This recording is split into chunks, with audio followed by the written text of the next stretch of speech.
Good morning, everybody. Welcome to the morning meeting. Dan and I, and probably Sean, will walk you through the day. Then we'll kick things around, and then we'll take your questions. Thank you for being part of the two-way community. We are excited about the news today. We're not making it up. That's an inside joke for Dan. We have a lot of good topics to talk about. All right, what's on the schedule? The president today. First of all, the pool. Washington Times is the print pool. The Daily Signal secondary print.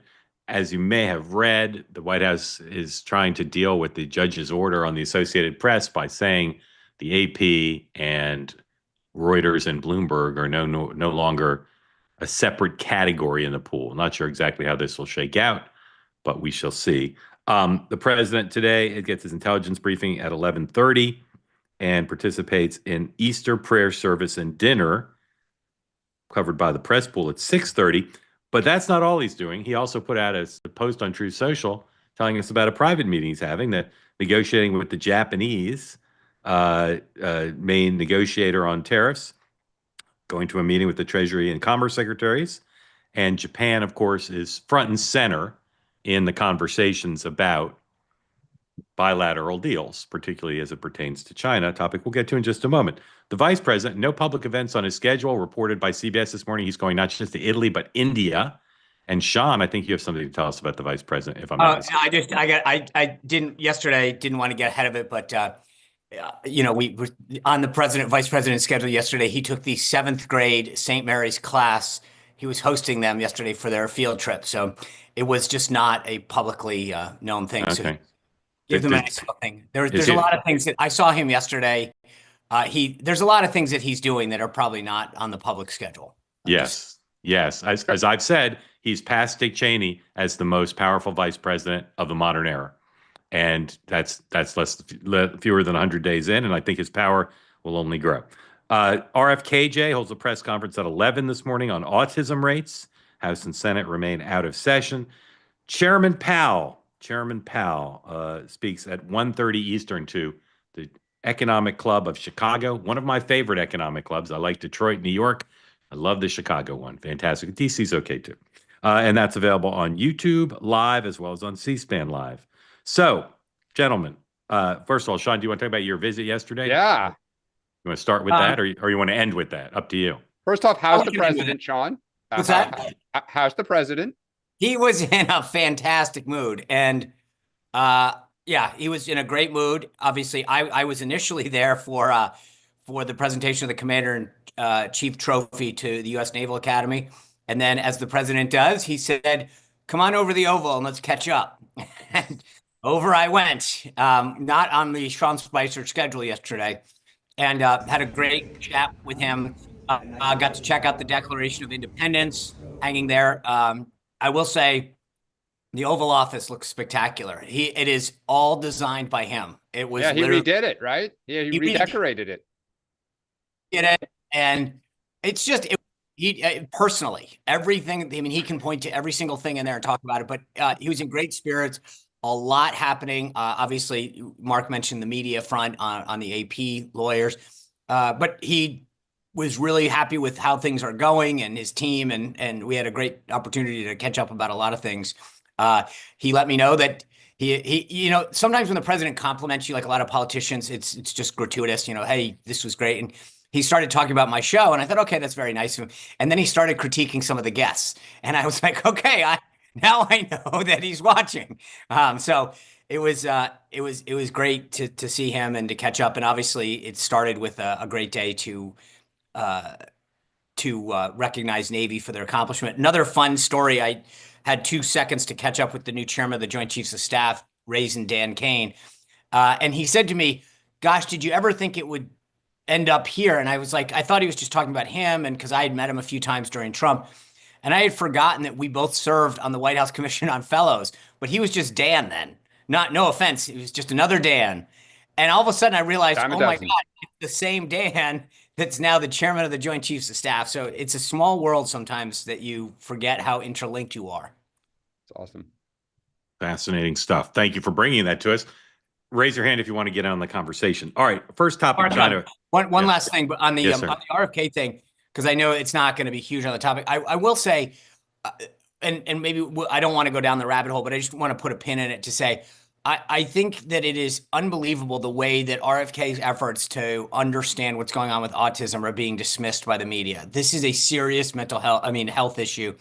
And I'm glad that he's getting to it. And when I watch these reports over and over again about how ridiculous this is, when you see the numbers climb in terms of the number of people affected by autism, at least somebody's looking into this. And I want to make sure that I just go on record applauding the guy for actually taking the time to look into it. And we'll see what he says today. But for too long, issues like this have just been kicked down the road, and no one's actually addressing why they've continued to manifest themselves the way they have.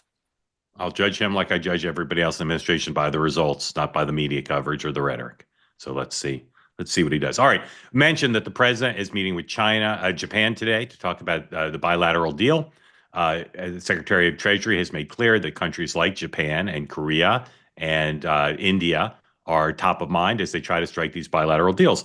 Today, two news organizations, 105, the Wall Street Journal and the Irish Times, both reporting that the administration's policy that Scott Bessent, the Treasury Secretary, is the architect of, is to get these other allied countries, including the EU, to be in concert with the United States to get a good trade deal from the United States in return for not letting China be a close ally, to keep people from moving Chinese plants to other countries, to get around the tariffs, not to invest in China, to basically try to isolate China, to pressure them to play fair on international trade. This seems like the kind of thing that Dan and others have been calling for, to say, create a coalition of the willing to encircle China and get them to back down.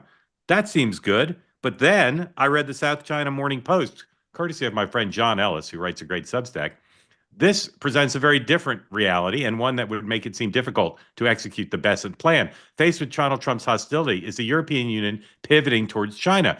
The headline makes it seem like it's speculative, but then you get into the story, and here's some things that aren't speculative. For instance, the Trump shock has led the European Union's top leaders to forgo protocol by planning to hold a summit with Chinese President Xi in Beijing in early July, even though it's Europe's turn to host. So forget where it is.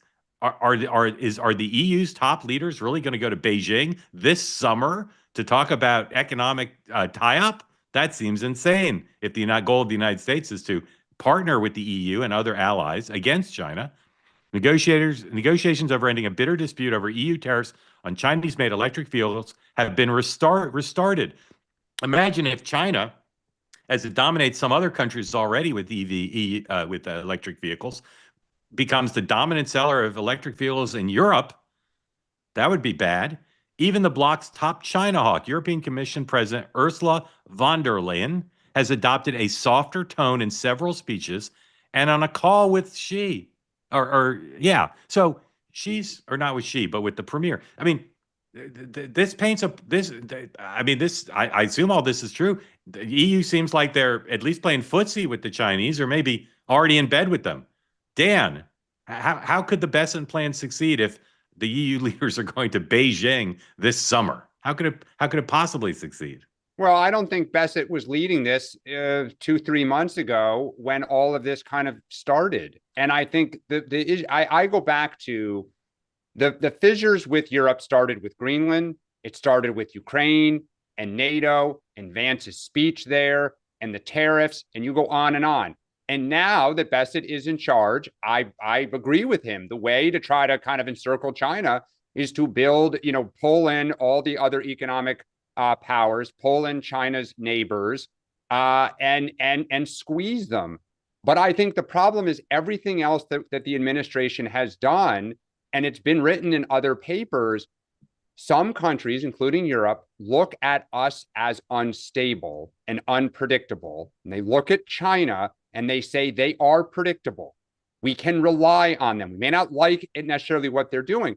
And I'll say there's a reason Elon Musk gave an interview a couple of weeks ago talking about an EU free trade zone with the US. He wants to sell Teslas in Europe. So, I mean, I'll be curious to see if Scott Bessent is able to kind of move past all the tough talk from all the other aspects of our government and kind of stick to the bottom line of trade and business And oh, by the way, if that's the goal, the only way that you're going to do it, I thought we were trying to reshore and open up all the European markets.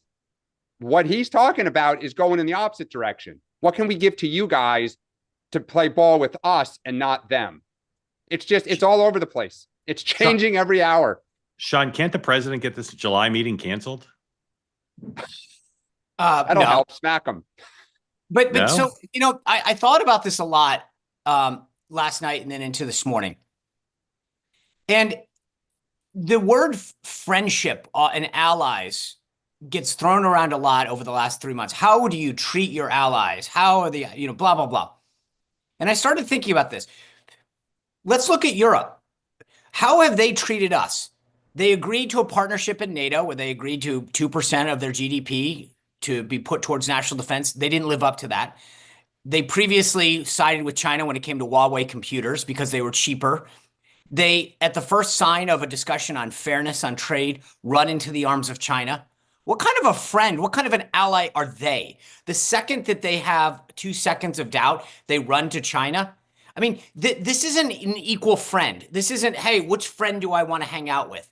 If they don't know the difference between good and evil, then it is on them. They are no friend of ours. If at the first sign of some kind of squabble about fairness when it comes to trade, they decide that they want to put their lot in bed with China, that doesn't say much about who they are as a people. And I think we need to think long and hard about our alliances where every time the wind blows the way that they don't like it, they run off to hang out with a dictator that has massive human rights abuses and treats the rest of the world like they want to conquer them. So to me, it's exposed how bad Europe is. They are bad, bad people. And I think J.D. Vance is absolutely right when it comes to dealing with them. This is how they show us how good of a friend and ally they are. They don't want to negotiate. They want to run to China. Good luck. Go have it. You speak for tens of millions, and I agree with much of what you said. But I don't understand then a plan to get the EU to team up with us against China. I mean, they fought with us in Iraq. They fought with us in Afghanistan. Like, to say that they've treated us terribly, they don't treat us perfectly. There are lots of areas where we have beefs with them. There are lots of areas they have beefs with us. But so to turn around, but you guys, you're painting it black and white. That's not fair. You talk about how Trump treats Putin, and these guys are running into the arms of Xi Jinping, and no one says a word. Are you kidding me? Sean, I'm with you on this. But then I say again, how could our policy of trying to solve the China puzzle be that EU is going to be more loyal to us than they are to China? Because here's the deal. Do you know what Europe wants? This is the same reason we got into this hole to begin with, because Europe wants to get paid off. How did we make them side with us versus the old Soviet Union? Oh, we'll give you access to our market and we'll let you keep up your barriers. We had to buy their loyalty in the first place. And here we again have to buy it. This isn't about what's right and wrong, good versus evil. This is about Europe looking to get paid for being a quote unquote friend. This is ridiculous, and it continues to expose it. Dan, what did I say that was wrong? Sean, what are we asking everyone to do? Pay us. We want to make money. No, we're asking for fairness. Fairness. Oh, to you, it's I mean, but Sean, what you're talking about is the equivalent of, let me punch you in the face, cry uncle. No, let me punch you. This is about 30 years saying your tariff and non-tariff barriers have been too high, and I'm going, okay, well, let's go to the next G7 or APEC meeting or ASEAN, and we'll have a discussion. At that point, we'll put out a communique committing to studying something and creating a PowerPoint. But Sean, Sean, I agree with your analysis. I agree with your analysis. That's the thing. They're going to get a better deal from China on this trajectory. They're going to get a better deal from China. So what? So how could it be that the Treasury Secretary and the White House master plan to encircle China and to beat China in international trade and the existential struggle for the dominance in the rest of the century, how could that be predicated on a partnership with the EU?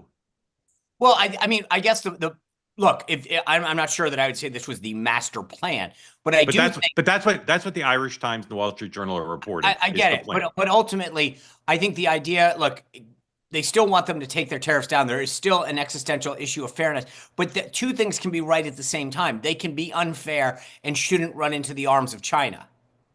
Yeah, but Yeah. But if we again, have to it's- keep buying our friends, I mean, this idea that I'm sorry, like economically and militarily, we've had their back for 50 years, and all they ever want to do is keep getting more and more and more. Correct. Which is why Oh, I don't I agree with I don't that. understand But- how we get them on our side against China, particularly when they're Now going we get them on our side. in July Here's what we do. for We send a lot of big party. Mandarin speakers over there and say, here's what we're going to do. Our diplomacy is now teaching you how to speak Mandarin. If they're really having a meeting in Beijing in July, it would be like if during the beginning of the Ukraine invasion, they went and had a meeting with Putin in Moscow. Yeah. To Well, talk where's about the how to work outrage with part? Putin. And this is again, everybody goes, oh, it's okay. Not one of those people is out. All of that. I share you your critique. But my point is, there is no condemnation of saying these are the same people who complain about Putin that are running into the arms of Xi Jinping, and no one on the international stage is saying, whoa, that's too far. If there's really that meeting in July, if there really is that meeting in July, there should be international condemnation, and they shouldn't go. They shouldn't go meet with them. I don't understand this. Why should there be international? That's good. Because the United States, their ostensible ally who protects them from Soviet tanks. Well, are we still is protecting asking them from Soviet tanks? Yes, we are. I say Soviet jokingly. I don't want to get a lot of emails. Okay, because the last I read, we refused to commit to that. I'm shutting this down. We could spend the hour on it, but I'm shutting it down because we got to move on. Vice President's office just put out the press release. He and his family are going long trip, India and Italy, April 18th, which is in a couple days, to the 24th. 3 different stops in India: New Delhi, Jaipur, Agra. Meeting with the Prime Minister, and the family will participate in engagement at cultural sites. Sounds like they might be going to the Taj Mahal. Yeah. All right. Next topic is this gentleman, Mr. Kilmar Ábrego García, the most famous deportee in American history, except maybe Emma Goldman. And he remains in El Salvador. 2 issues I want to discuss. First is the question of the facts of the case that are still in dispute.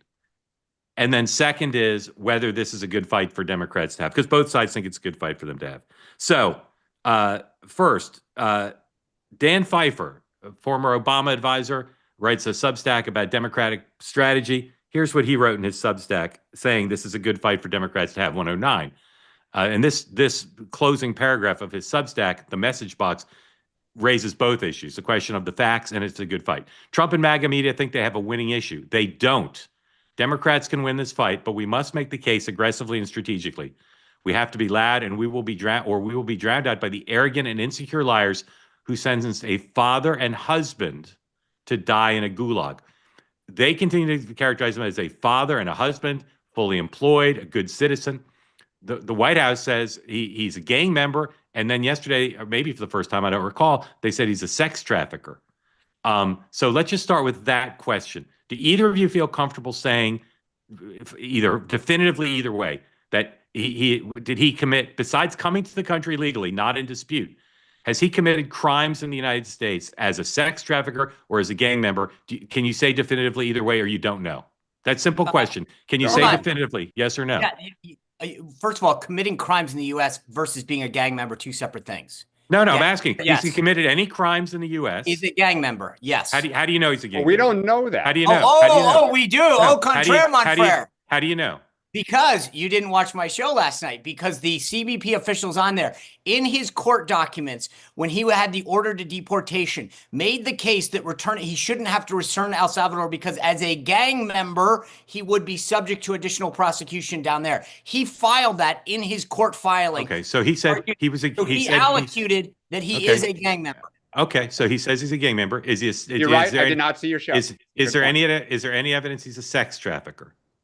I wasn't aware that was a charge, but Caroline said it. Caroline said it yesterday. I'm not. Okay, all right. Now let's look at this issue of whether it's a good fight. Clearly, the administration thinks it's a good fight for them to have, and they're delighted. Also, do you think he's a Maryland man? I don't. He's not a Maryland man. Well, he's married. He's married and has a child and a stepchild. I mean, he resided in Maryland. He resided in Maryland. His wife, who's an American citizen, lives in Maryland. He lives with her. His 3 kids, 2 stepkids. I lived in New England. I like the Patriots. Therefore, I'm a New England Patriot. if you moved to Rome and you married an Italian woman and you had kids who were Oh Italian no, it didn't citizens. move. Was it if I visited Rome? So what? Fine. Sean, Okay, there's all right, 20 million all right, of them here. Whatever. I mean, all right. Here are two Democrats who are speaking out about this case with passion and clearly believe that it's important morally and advantageous politically, as Dan Pfeiffer does, to talk out. First, here's AOC yesterday in California. They admit that they've thrown Mahmoud in a cell thousands of miles away from his family because That's the he Columbia attended University a student she's protest talking about and first they here. did not like the content of his speech. But I want to be very clear, Folsom.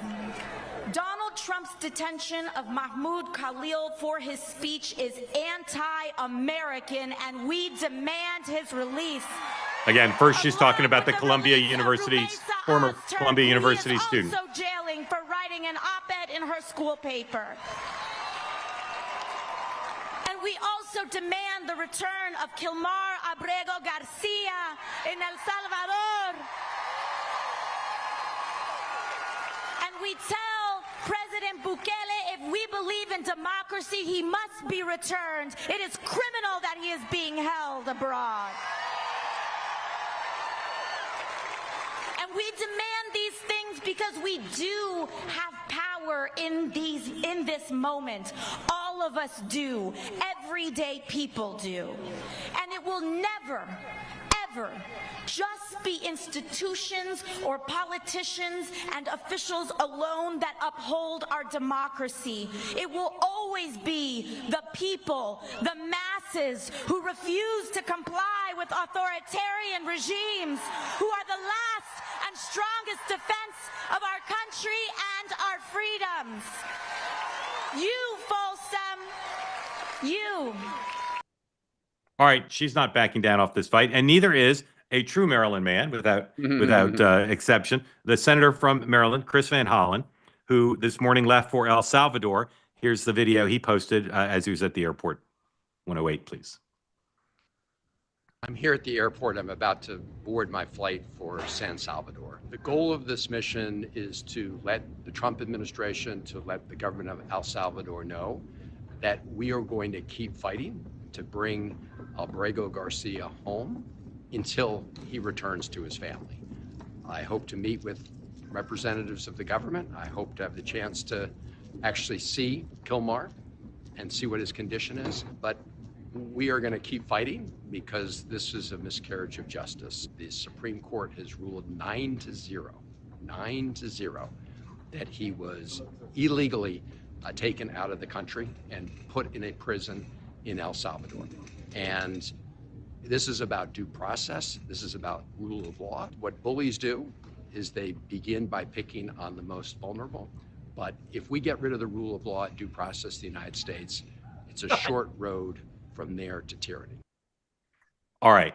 I can give you many examples of politicians who are morally outraged by something and they keep their mouth shut because they know the politics are bad. My favorite example is same-sex marriage. Nancy Pelosi kept quiet about same-sex marriage for years, even though she thought, of course, that it should be legal. So they don't have to speak out. I have no doubt they're morally outraged. But Dan, is this a good fight for your party to have, or is the White House right that it's a horrible fight for your party to have? I think the facts matter. I think until Sean said that, I was not aware that there was proof that this guy was a gang member, because his family has been adamant that, and his lawyers have been adamant in public, difference between public and what you file in when you have to turn your card over. I think it is right for the party to speak out about due process and the rule of law. Part of it is sometimes it's not popular. Just like we defend, murderers and other things, they are entitled to a public defender and a lawyer, even when 99% of the country is, strongly on one side. And I think that where the Trump administration gets in trouble is when they get a little sloppy. And I think I totally agree. The politics of this, if he is a gang member, are great for the Trump administration. They are really smart putting all this stuff in front of TV and this, the slick videos of guys with tattoos and bald head and big muscles and they're shirtless. And every parent is like, get them off the street. But you're also hearing that a lot of these people are allegedly not gang members. Their families are just like, we have no idea. Now, maybe the administration is right. But in my 20 years in politics, both administrations, I am always skeptical of government's claims because I have seen politicians and both parties lie to achieve their goals. So I'm not saying the Trump administration is, but I think the party is right. And even if we're on the wrong side, I actually think we should fight for this. Sean. So real quick on AOC on style. She was clearly reading that speech. And I just have to say, when she is at her best, I will give her that she can be very effective. It's not when she's scripted. That looked scripted. It didn't feel, it felt fake. It didn't feel like she normally speaks from the heart.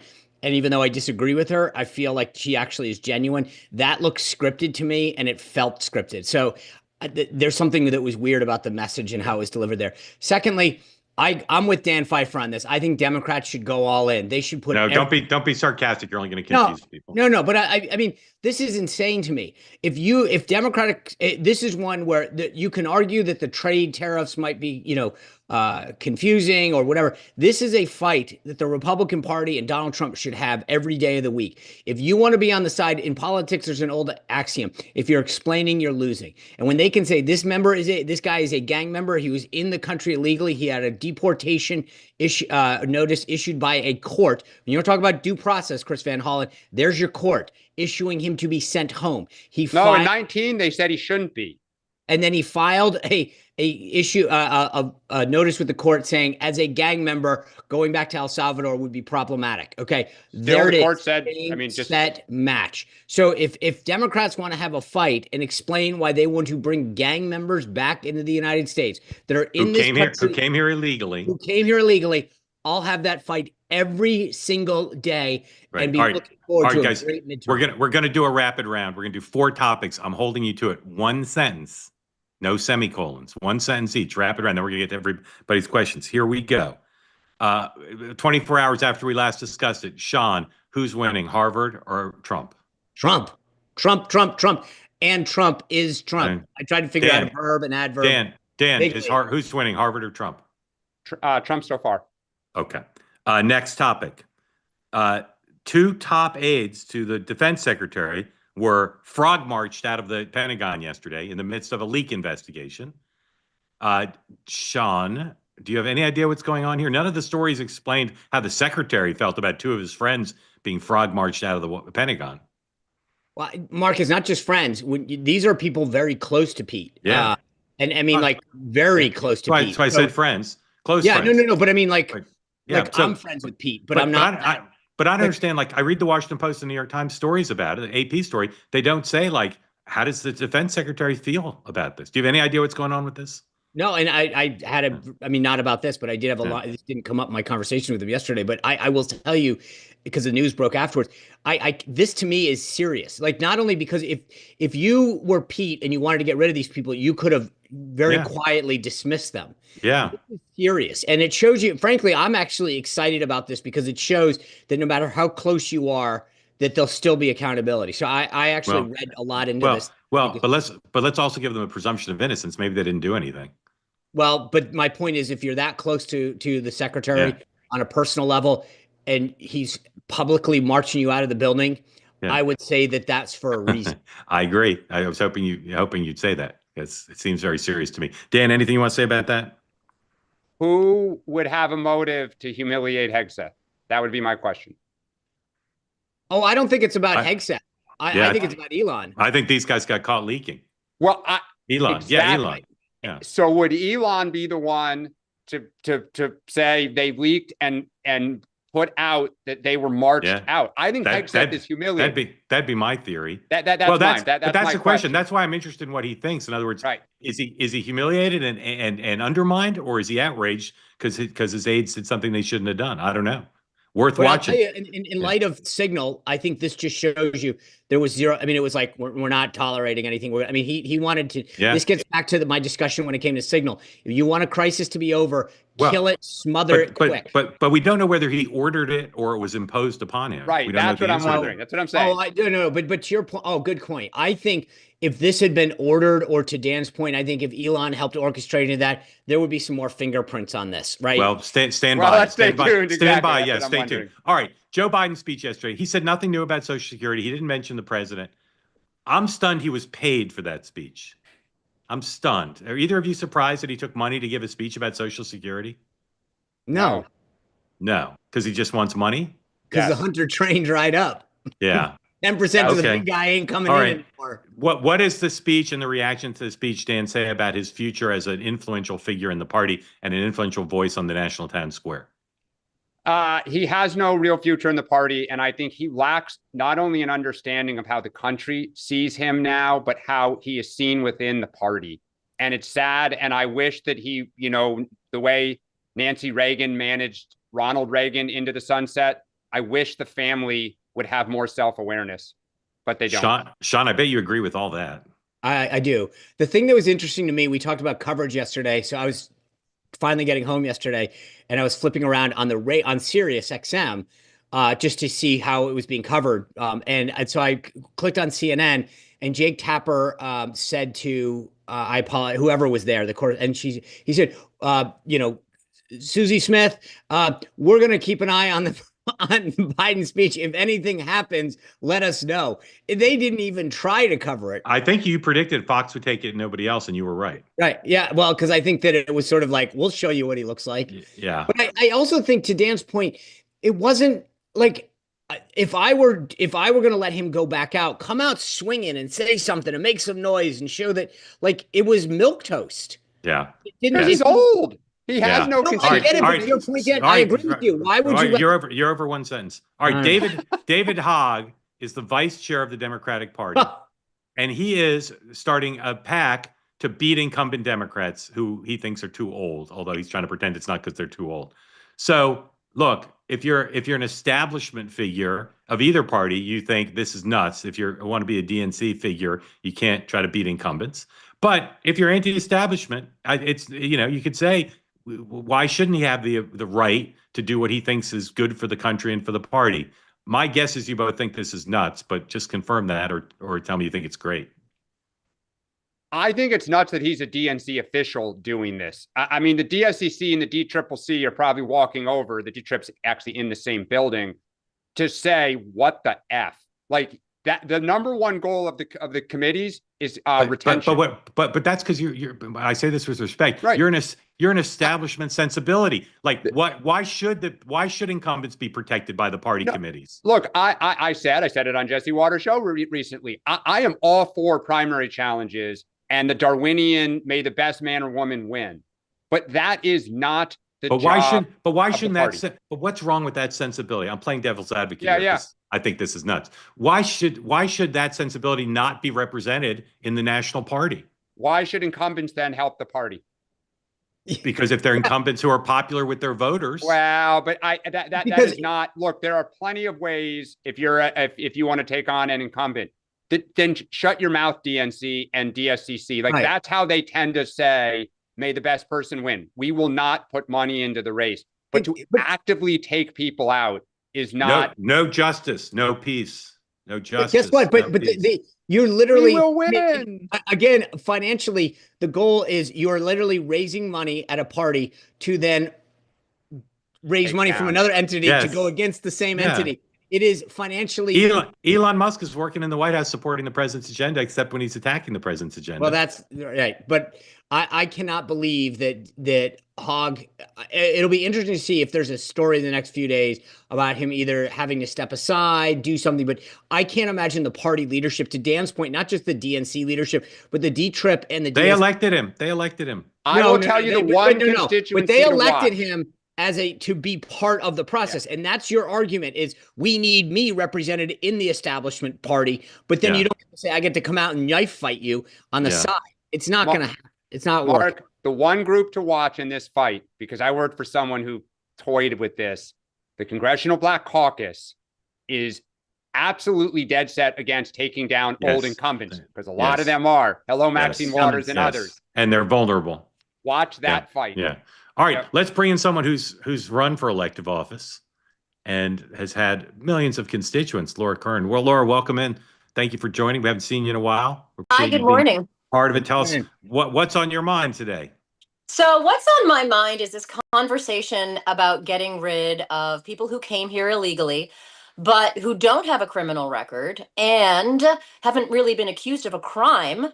And okay, so let's say, Well, I'm sorry to interrupt, but they did commit a crime. They came here illegally. yes. Okay, granted, they came here illegally and that is a crime.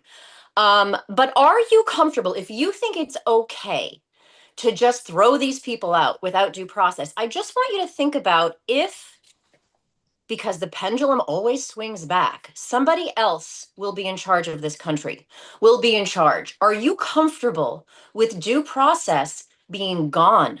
What if it's you that are the new enemy, or your friend or your neighbor? You know, would you be comfortable with the authorities being able to pluck them and send them to a foreign country? And we can talk about, you know, how horrible it is at that prison in El Salvador. Would you be comfortable with that? That's my question. Like, so let's say, who knows, maybe some of these people are really bad and they've done terrible things, but we don't know. And so this due process that is provided to us, which is such a gift, such a beautiful thing that we really haven't seen in other countries, we haven't seen in much of our history as a species, is it why are you comfortable being so flippant with it? Well, I assume that's because I don't know that Dan qualifies as flippant. Because we're a nation of laws. You come in, if I come into your house, Laura, do you think you have the right to kick me out? Absolutely. Oh, so but it's okay to come into the country and stay here illegally. You broke our laws. Right, but the police would come and arrest you. The police would Right, go send through you the to court court and system. issue you to be deported, which happened. But that, no, I think what she's saying is not, I believe, correct me if I'm wrong, Laura. She's talking about playing this out, which is if you skip steps or you say we're going to move people out of the country, or we're going to move the Tufts woman down to a Louisiana, prison or holding center, at what, like, you're starting to cross due process lines. I Right, think that's what you're saying. Yeah, That's exactly, Dan. Yes. But Laura, you said, what if it happens to you? I'm a U.S. citizen. You're a U.S. citizen. Dan is. Mark is.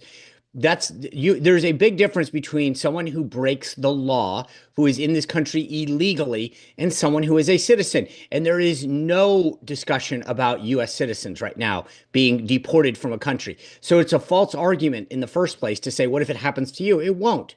That's not even we're talking about That's not entirely. And, Also, and there are a set of due process for immigrants. Illegal immigrants. There are the optics of this are terrible politically. Sean, why is it? But here's the point, Laura. I guess my question, I'll flip it back on you. Why is it so, like, the idea that why are some people on the left okay with certain laws being broken? What other laws are okay not to follow? So it's okay to come into the country illegally. Which other laws are okay not to follow? So, Sean, I would say that I was very disappointed with the Biden administration in their first couple of years, where they just did not enforce border policy. That's wrong. There should be laws. We should have say over who There are comes laws. in, There are no. when It's they not come that in. there should be. There are laws. They weren't followed. Yes, correct. And they should have been followed. I am not excusing allowing people willy-nilly into this country because of what seems to me to be political cowardice on the left, or people who want to appease the far left. So yes, we need laws. They're incredibly important. We should say who can come in, when, how, why, etc. 100%. But I'm saying that once they're here, and they've been here for a long time, and he's got the valid work visa and the family and all this stuff, due process is really important, even for those that we don't want, don't like, or, let's see if he actually has been a criminal. Let's let the process play out. So what if he doesn't committed a crime here, but he was an MS-13 gang member in El Salvador? Is that you going to roll the dice that he's going to be okay here in the United States? Well, I'm not someone who has a lot of sympathy for MS-13 gang members, and I wouldn't defend them. I would say, as you said earlier, Sean, that being a member of a gang itself is not a crime. not that I'm, I don't want to defend MS-13, but you got to prove a crime. Really? Well, So not to deport someone who's here No, illegally. you You don't. don't. They're here illegally. They broke the law. And then if we realize that their background, I mean, that's what you wouldn't have issued the visa. in the first place if you tried to come. Sean, based on all you know, why is the administration said on several occasions it was a mistake to send him? They didn't. The lawyer did. No, they did. No, the lawyer did, and that lawyer has No. been dismissed. Several other officials did too. I mean, that is a new talking point now, that this is a rogue Democratic, like deep state official. That is not. They may have changed their mind, but several Right. officials, not just the one lawyer, said it was a mistake to send him. And I mean, I don't know why that initial, interpretation was made. And my guess, having been there before, is that that's what DOJ said, and that they were going to do this, and then everyone echoed that talking point until they reviewed the case. Hold on one second. Hold on one second. Bring up Fox as quick as you can, please. Never By the way, mind. Laura, I agree. Never mind. Sorry, Sean, go ahead and finish, and then when I would just say the one other thing to keep in the back of everyone's mind is that this is one of those situations, from what I understand, that becomes a slippery slope. If they let the guy back in, you're opening the floodgates to a whole host of like legal action from other people who are going to say, great, I'll use that same justification to make the case that I shouldn't be deported anymore, or that I should have reviewed, et cetera, et cetera. So you're going to open the floodgates. And I think that's, to your point, Mark, why? Because they are very concerned that you go down this road, let one in, you got a whole host coming after that. I agree. All right. Pam Bondi was just on Fox, and I watch out of the corner of my eye because I don't read the chat, so I have time to look at Fox. She announced an action against Maine, a follow-up from the governor of Maine's confrontation with the president over trans athletes playing women's sports. There's some federal action against Maine. And she also talked about a story that's, as far as I know so far, still only in the New York Post, which seems like a huge story to me, that the Trump administration is exploring bringing criminal charges against the Attorney General of New York, having something to do with her personal finances, which, if it happens, will be a big story. Laura, by the way, the AG thing, I got to tell you, tisk, Tish, because it's your turn now in the barrel, and I couldn't be more excited about seeing Letitia James. I can see you saying that, but the lawfare should just stop. It shouldn't be eye for an eye. You know what? It's always us that should stop. No. Donald They Trump, shouldn't have lied on a they mortgage shouldn't have done form, it. claimed that They Virginia shouldn't- was her home. Maybe. Time to go pay the piper, baby. They shouldn't have gone after him. Okay. I'm Shouldn't have gone sorry. after him. Laura, Too many times Laura, we had to been the one that sucked it up. Laura, should Kamala Harris run for governor, president, or nothing? I would tell her, and I have a lot of respect for her. I thought she did as well as she could possibly have given the sack of crap that she was handed. I would say, take a minute. Don't rush into anything. I don't think so. Okay. And my colleagues were not the least bit surprised that Joe Biden took cash money to give a speech on Social Security. Are you surprised? I'm not surprised, and it's really not helpful. That whole thing, can we please move on, please? All right. Thank you for joining. Love having you on. Come back regularly. Laura Curran, ladies and gentlemen. Let's go to Larry. Larry, welcome in. Thanks for joining. Tell folks who don't know where you are after you unmute and what's on your mind. I'm in Stratford-upon-Avon, so I'm an expat. You're talking about the Democratic Party. I don't see the Democrats winning anything until you get rid of the leadership. I just can't see it happening. Larry, where'd you live when you lived in the States? All over Delaware, California. Yeah. Who are some people, or one person you think would be a good leader for the Democratic Party? Kennedy. Yeah. I mean, it sounds stupid, but as far as I'm concerned, he's Robert a Democrat. Kennedy. You're talking about RFK. Yeah. All right. Larry, do you get any question, or you want us to just respond to what you said? I guess respond to what I said. I just don't see anyone. I don't see the Democrats winning anything nationally until they come to grips with I will election. I will point out to you, as many others have, that with the exception of Pennsylvania, they won the contested Senate races in all the battleground states. Even as Donald Trump was winning the states, they won in Arizona, they won in Wisconsin, they won in Michigan. They won a lot of Senate races. So it's not that they can't win anything. I just didn't say Nevada because I cannot pronounce it. I also think, Larry, if the election were today, I think they'd take the House back. We haven't talked much about this, but in the last week and a half, Donald Trump's poll numbers are accelerating downwards. So he may turn this around, and he may, by the end of this year, get reconciliation, get a peace deal in one of these places, like box China in. He might, and I mean that, in all seriousness. But one, he's giving us gifts. I actually don't think the party is as bad. I actually thought AOC, I hate they all keep talking about tyranny, but AOC and Bernie Sanders' tour has been great. There is energy that they are kind of tapping into. Some of the governors have actually begun to hit some strides. I don't think we're in as bad shape as everyone. I've always said, by this summer, watch. It was the late spring of 2009, late spring of 2017, of 2005, when the party began to kind of, both sides, sober up and get a plan. I don't think the party actually speaks for anybody. I mean, well, look, Larry, in all due respect, Donald Trump won by 1.5%. Didn't win by a lot. Barack Obama won by almost 9%. Like, for all my Republican friends, it was big because we thought he would lose the popular vote. It was big because he won all the swing states. But, like, newsflash, he did not crush everybody. It was close. And, oh, by the way, he got less than 50% of the vote. He did. Yeah, no, I appreciate that. But you're talking about a Democratic Party that to me is just morally bankrupt. They don't trust the electoral process. They don't trust their own voters. And they haven't for quite a while. Who would... You may have some, let's say a Democrat does emerge. What do you think the National Party is going to do to that person? What do you mean? Well, when Kennedy tried to run, they crushed him. Sure. Yeah. Well, look, they did, and it was a mistake. I think their thought process was in 2016, third-party candidates cost Hillary Clinton, and that's what they were trying to prevent.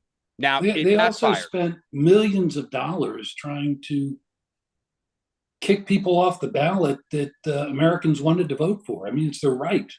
And they spent millions of dollars. All right, Larry, they're just, and nobody said anything. Nobody did anything. Everybody was quiet. And anybody in leadership could have fixed that. They could have said, what are you doing? Stop it. That's not our party. Yep, but and they did it. And they did it to Bernie in 16 and 20 as well. Sean, anything you want to say before we thank Larry and bring in our next participant? No, I appreciate Larry's thoughts. Okay, Larry, thank you. Appreciate it. Cheers. What's the name of your local? Take the win. Larry, what's the name of your local pub?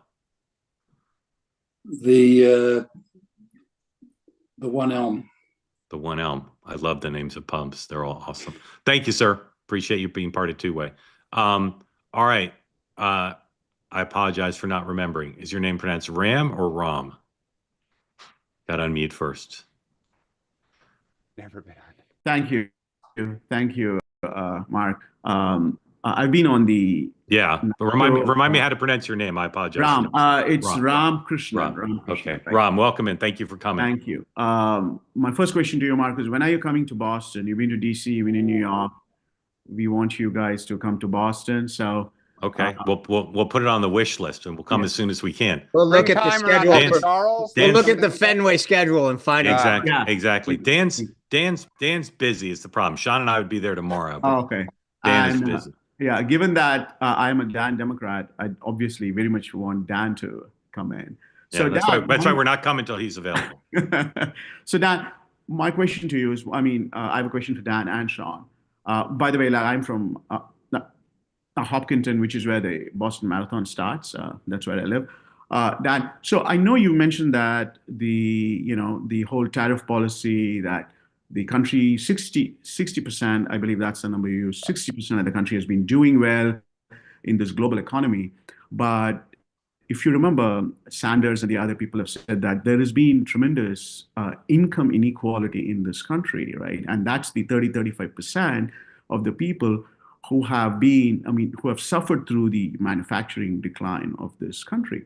And no one ever talks about the dignity of work, which is, J.D. Vance's main issue, right? It's not just that the manufacturing jobs have gone, that have led to the men of this country not having meaningful jobs that they feel proud about and the family feels proud about. And that has led to a lot of, not so good things happening to the men of the country. They are into drugs, and that whole deceleration of that economy, no one talks about as to why bringing manufacturing jobs back into this country is very important. So I'd like you to respond to that. And for Sean, one of the things, and I think this is for Mark, Dan and Sean as well, one of the things that you guys haven't talked a lot about is how all these people on H-1B visas have been revoked. And there are now news reports coming that visas have been revoked because they've done traffic violations or they've done, some shoplifting. And for some people, they don't even know why these visas have been revoked. And Sean, you mentioned that the Tufts woman who was, waylaid by those people in masks, that she was pro-Hamas, but there is no proof that she was pro-Hamas. I read the Tufts newspaper editorial. It was just as to why Tufts need to support the, or cannot support Israel with the warring and all of that, right? I may not agree with the politics of that woman, but I don't think she said anything that was distinctly pro-Hamas, and she's not been charged, and she's been moved away to Louisiana or Tennessee, where she was, they were judge shopping.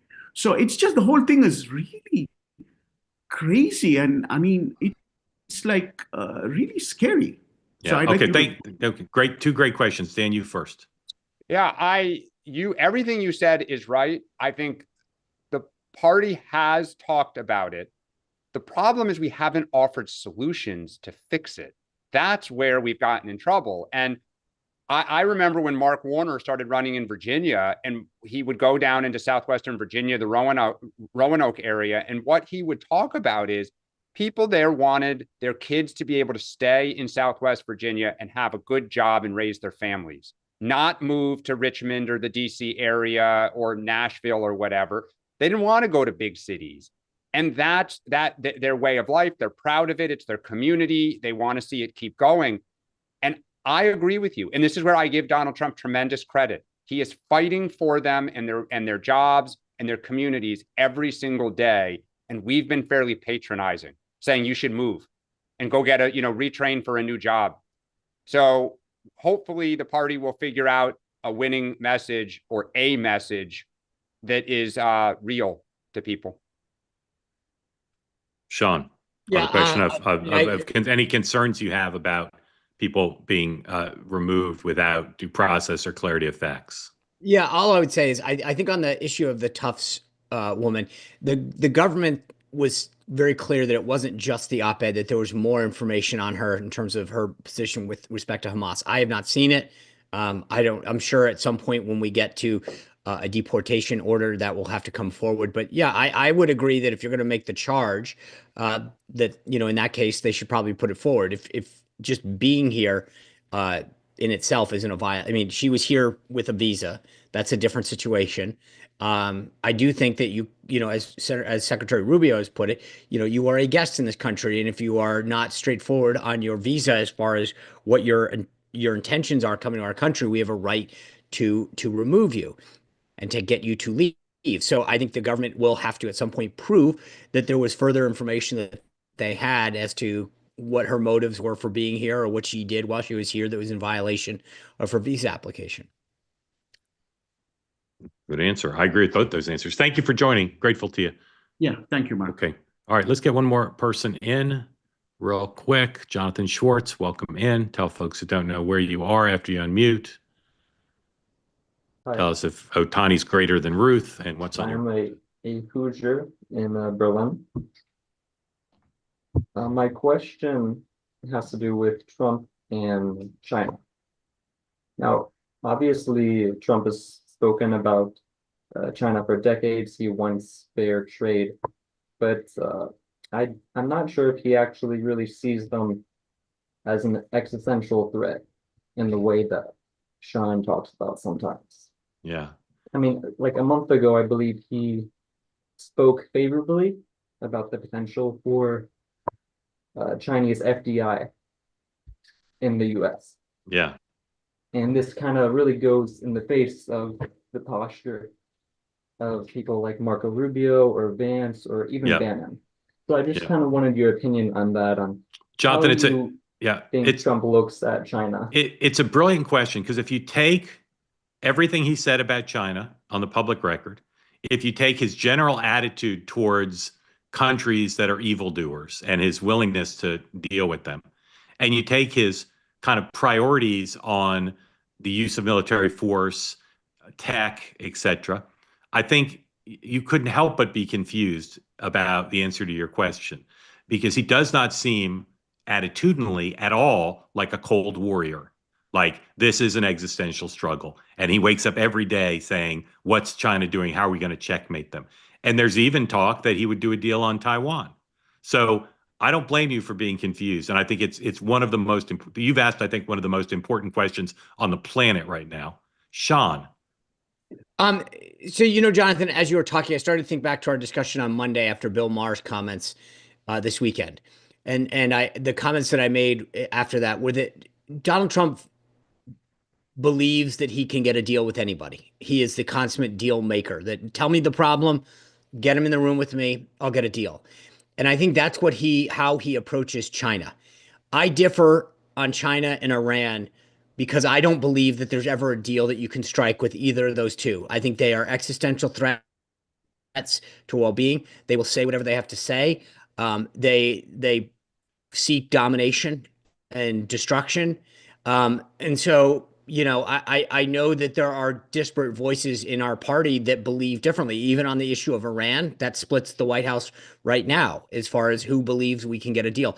I am one that does not believe you'll ever get a deal with Iran that is worth anything, that they don't want it, we can't believe it.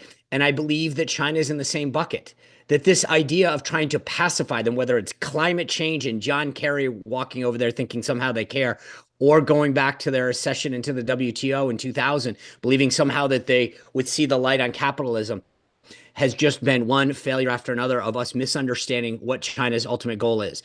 There is a book that many people, this chat, my show, have said, Michael Pillsbury wrote this book about China. I urge everyone, I took the advice, much like we've took the advice on going to see the podcast on the All In podcast on Howard and Scott Bassett.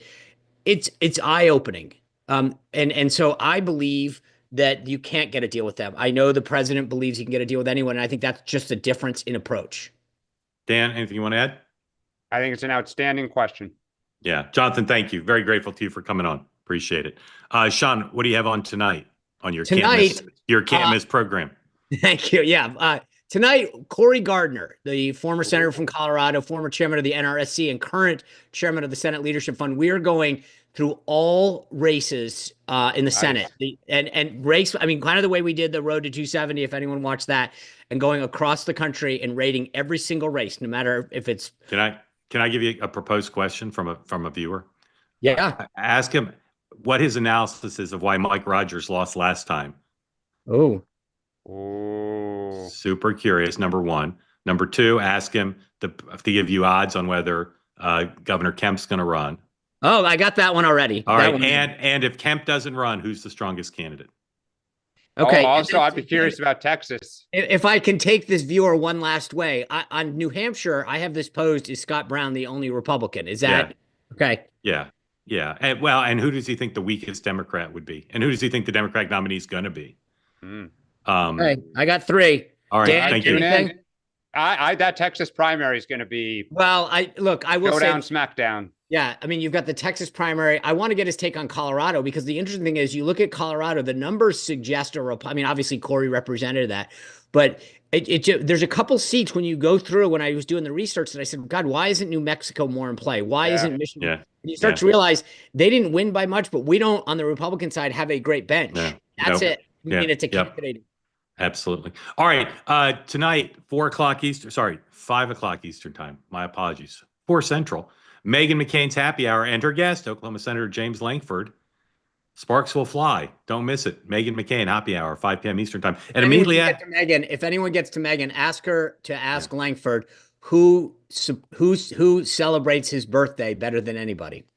Okay, that's a good one. I'll maybe call in and ask. And then at 6 o'clock, I will be on two-way tonight. Amongst my guests will be the great, the one, the only, South Florida's Florida man, Mark Caputo. Love when Mark's on. So please join us for that. Sean's show at 6, my show at 6, Megan's show at 5, and then tomorrow, 9 a.m. Eastern time. Guess what? We rewind the tape. We do it all again. Very grateful to everybody for coming on this evening, or this morning, Laura and everybody else for asking questions. And we'll see you in 23 hours. Have a great day.